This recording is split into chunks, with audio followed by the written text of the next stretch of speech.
Good morning, everyone. This is Corey Strothman with Grace in Your Corner. Excited to be with you today on this Wednesday. And I will just preface by I was doing a recording. It was probably the greatest one of all time that was interrupted. So I'm going to do it again. Hopefully, I can be as thorough as I was in the first one. But just let me say that I'm very passionate about today's subject and hope that it connects with you and hope that it can make an impact on your life and the people surrounding you. And that is, I want to talk a little bit about just the love. And I know today is 9/11, and 9/11 is it may be one of the most tragic events in my lifespan, one of the most tragic events for sure of our country in my lifespan. And I remember I was in high school, I was in gym class, and I came up and everyone was around the TVs and the significance of that and just the absolute travesty. And I don't want at any point in time today for me to downplay what 9/11 was, what it continues to be. My heart will always reach out to the people that lost their lives, to the first responders, to the families, to everyone impacted, because it is just something that I pray that God continues to give you strength and courage, and it's something that will never be forgotten as our country. But I want to take a little bit different angle and spin on that event, and I want to talk about what followed 9/11. Because when one of our darkest moments as a country, I think followed by one of the most bright and shining moments as our country, and that's how we unified together. We unified together as one to come together, put all of our differences aside, put all of our politics aside, put all of our faith debates aside, put all of our income level and anything that you can name. We set that aside for a period of time, and we came together because we felt the love of each other in our country, and we knew that our life was worth it, and that we knew we could come together and prove to anyone and everyone that you can knock us down, but you cannot keep us out, because we love each other and we are proud of what we stand for. And I'm a huge sports junkie, and I was watching football games when they resumed and seeing the flag waving, seeing the crowds, no matter their team, chanting USA, seeing each other. No one was worried about the outcome of the game. People were there to make sure that everyone around us heard our message and understood that we will not be defeated. I got goosebumps for months and months, and I still get goosebumps on some of the songs that I hear revolving around 9/11. But it just shows to me that the power that we have in each other, the power when we put our mind to it and we say, you know what, we all have our differences, but what we need to do is we need to see what the most important thing God has, and that's the love of each other, embracing each other to live the life that we all deserve.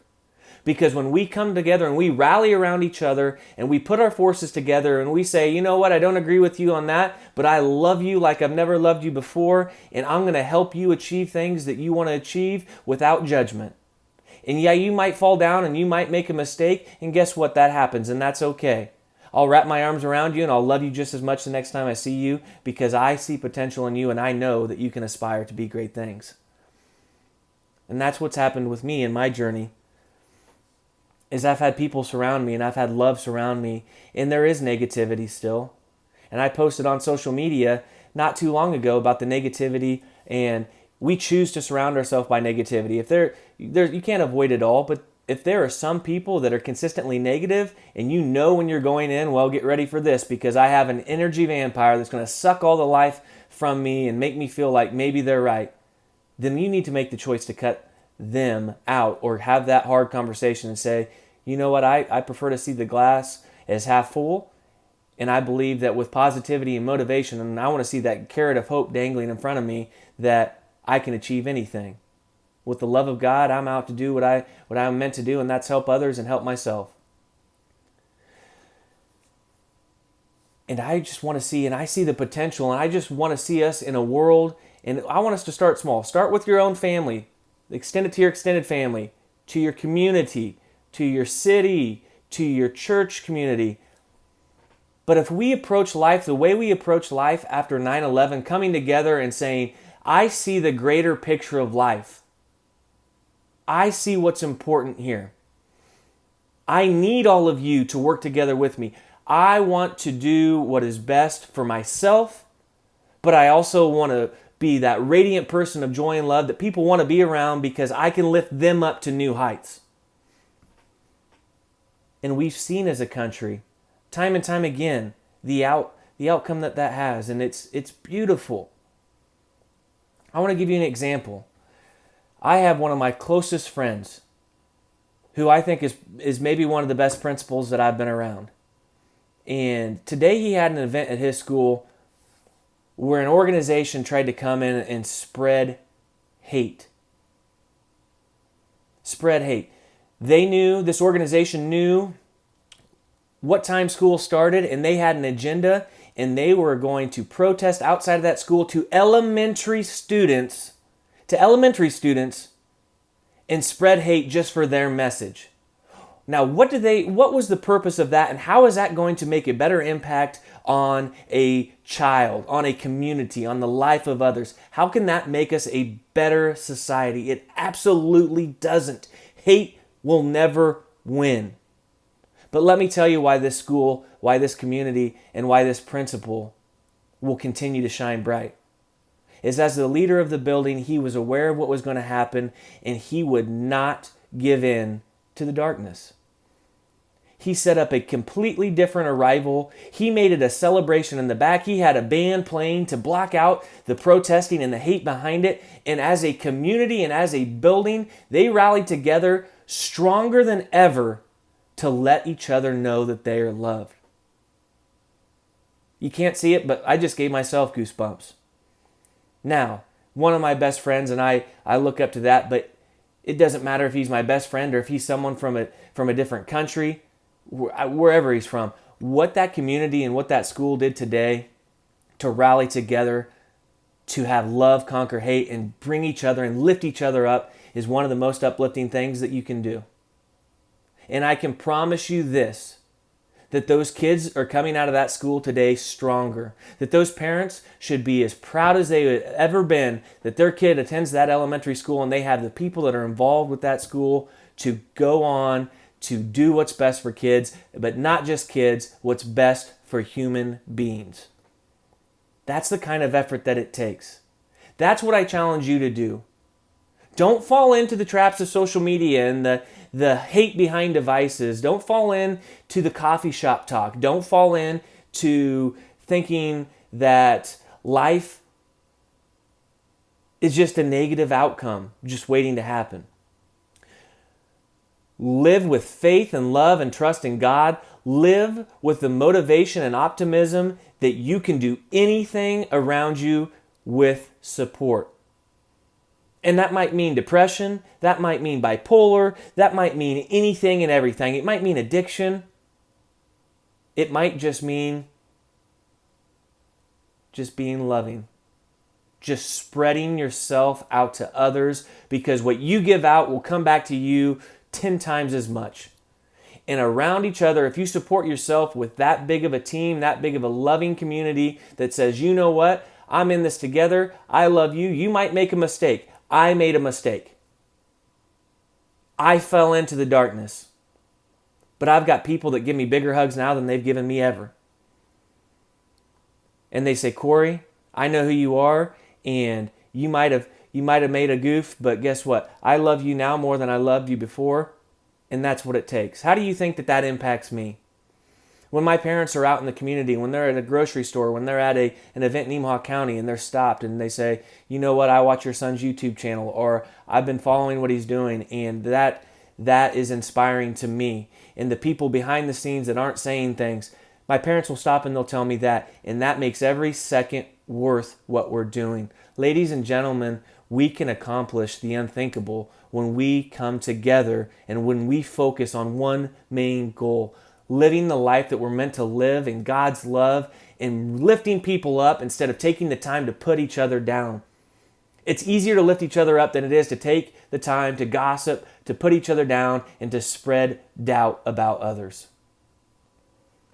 Make the choice. Who do you want to be a part of? What circle do you want to be a part of? Do you want to be a part of a circle where if you make a misstep, things are going great now, but if you step out of the line, that they're going to throw you under the bus before?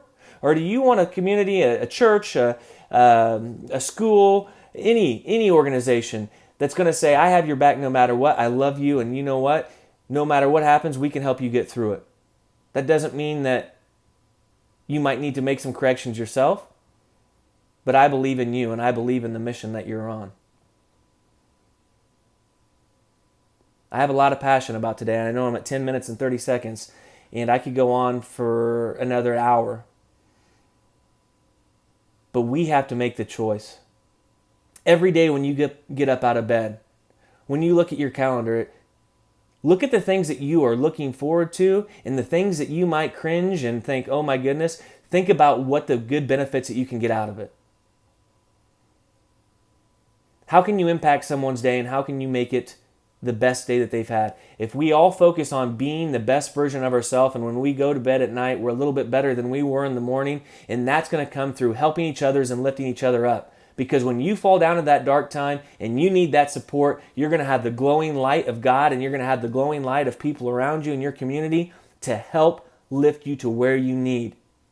We've seen it in our country time and time again. When we focus on each other and we set aside hate, we can accomplish whatever we want to. That's the world that I want to live in. That's the world that I want my wife and my kids to live in. That's the world that I want all of you to live in. And when I scroll through social media, guess what? I see those accomplishments. I post on there. I want to know your accomplishments. I want to celebrate with you. I want to have you motivate me with the great things that you're doing. And again, if you're in a dark place right now, we need to get you some support. We need to get you the help that you need and let us rally around you and lift you up. Because you can do it. Each and every one of you out there can do what you want to set out to do. It just takes commitment, a focus on the why, and surrounding yourself around the trust of God, belief in God, and the help of others. Don't try to do life alone, ladies and gentlemen. It just doesn't work. You can only get so far. Do not cap your potential. Again, on 9/11, I think my heart goes out to everyone out there that was impacted. My heart goes out to the continuous pain that someone might feel. The prayers to above for those that tragically lost their lives that day. But I still see the optimism of what we can do as a country, what we can do together. Thank you for everyone that follows. Thank you for everyone that continues to wake up and spread the joy and love every day. I've continued to do that every aspect of my life. And I'm trying to get better each and every day. And part of me getting better, one of the things that I want to do is I want to be more active with you. One of my big whys of living the best life that I can live so I can help support the lives of people around me is connecting with you. And I have that down as one of my goals. I have not done that. That's why you track them, right? I need to hit the reset button. And if I'm not getting a video to you, if I'm not connecting to you, not for your sake, but for mine, selfishly, to help myself out, then I'm not doing my job. I hope to interview more people coming up. If you want to talk, please reach out to me. Continue to stop my parents. Bother them. I don't care if my mom or dad's on the cell phone. Go knock them on the shoulder and let them know that you're a supporter. Want a Grace in Your Corner t-shirt? I want to get as many of those out as I can. I don't care. If you can't afford one, tell me. I'll give it to you. But I want to be a part of something great. And I know that each and every one of you out there that's watching this, you want the same thing. Let's do it together. Let's live the life that God wants us to live. Sorry I got on my soapbox today. I love you all. Continue to look forward to interacting with you. And God bless. Have a great 9/11.